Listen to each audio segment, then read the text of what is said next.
We all long for the world to be good, for people to live in peace, act with love and justice. But there's a problem. Something compels us humans to constantly wreak havoc and destruction instead, and we call this evil. And from the Bible's point of view, evil ruins things in at least two ways. There's a direct effect of our evil, like when someone steals from another person, they've created injustice. Yeah, therefore, they owe something to make it right. But there's another indirect effect of evil, because they've also ruined the environment of the relationship, creating a lack of trust, there's emotional damage. It's like vandalism, and they need to make that right, too. Now, many people believe, hey, God is good. He should be the one to just get rid of all the evil in the world. But let's be honest. I mean, the evil that I see everywhere out there, it's the same evil that's inside of me.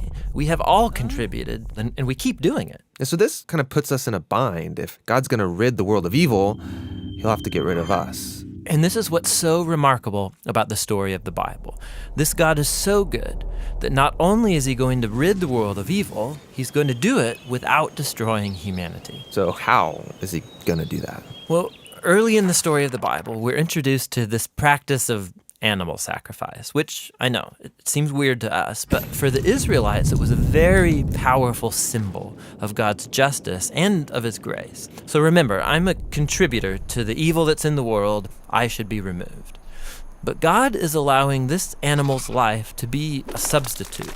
It's symbolically dying in my place. And the biblical word for this is atonement, which means to cover over someone's debt. But there's a second part to this ritual. Remember, evil also causes this relational vandalism. And in the Bible, this idea is described as polluting or defiling the land and making it unclean. So the priest would symbolically wash away the vandalism by sprinkling the animal's blood in different parts of the temple. So the animal's blood is cleaning things? Well, remember, this is a symbol, and it's a symbol that we're not used to. The blood represents life. And the sprinkling of the blood is this representation of how God is cleaning away these indirect consequences of evil in their community.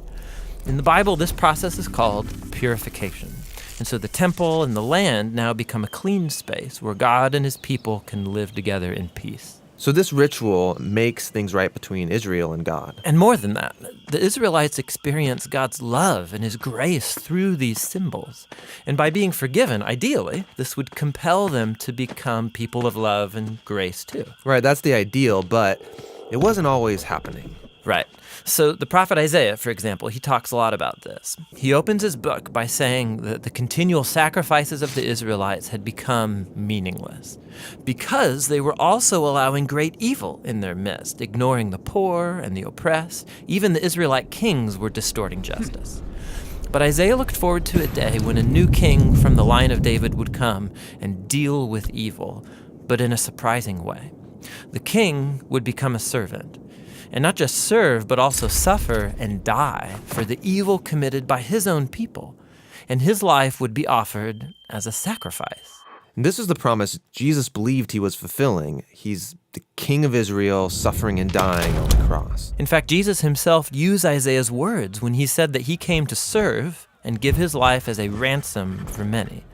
And that word ransom refers to his sacrifice of atonement.